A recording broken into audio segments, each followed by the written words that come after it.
কিরে, মরতে এসেছিস? আমি হাসিকে নিতে এসেছি, সাহস থাকলে আটকে দেখা। হাসি, তুমি আমাকে একা রেখে চলে যেতে পারো না। তুমি ভালো থেকো। ঠিক আছে, তুমি চিন্তা করো না, যত দ্রুত সম্ভব আমরা হাসিকে খোঁজার ব্যবস্থা করছি। খোকা, আপনারা আপনারা কারা? এটা পেশেন্টের মা, আর আমি ওর বন্ধু। তোর এই অবস্থা কি করে হলো? কে করেছে তোর এই অবস্থা? শান্ত হন, সেলিমের কিচ্ছু হবে না। শুনুন, পেশেন্টের অবস্থা খুবই খারাপ। আপনারা যত তাড়াতাড়ি পারবেন ওনাকে কলকাতা নিয়ে যান, নইলে ওকে বাঁচানো সম্ভব হবে না। ডাক্তার বাবু, আপনি কোন একটা ব্যবস্থা করুন, আমি সেলিমকে এক্ষুনি কলকাতা নিয়ে যাব। ঠিক আছে, তুমি আমার সঙ্গে বাবা চলো। সেলিম, এই ডাক্তার, হ্যাঁ বলুন। সেলিম নামের পেশেন্টটা কোথায় আছে? আমি জানি না, বল কোথায় আছে। পেশেন্টের অবস্থা খুবই খারাপ ছিল, তাই ওর বাড়ির লোক ওকে নিয়ে চলে গেছে। এই চল।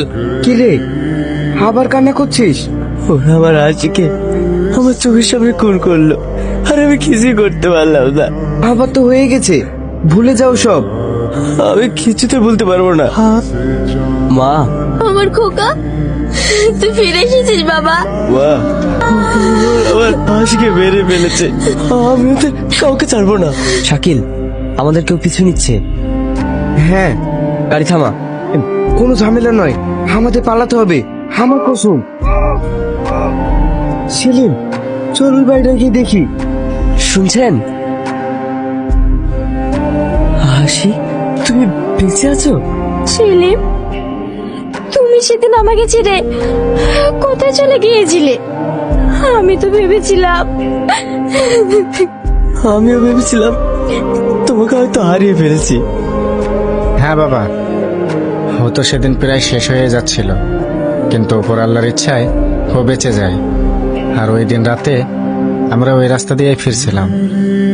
তাড়াতাড়ি চলো, সন্ধ্যা হয়ে যাচ্ছে। এই থামো থামো, ওই দেখো এখানে কি পড়ে আছে মনে হচ্ছে না? তাই তো, ওগো, এ তো বেঁচে আছে। তাড়াতাড়ি নিয়ে চলো।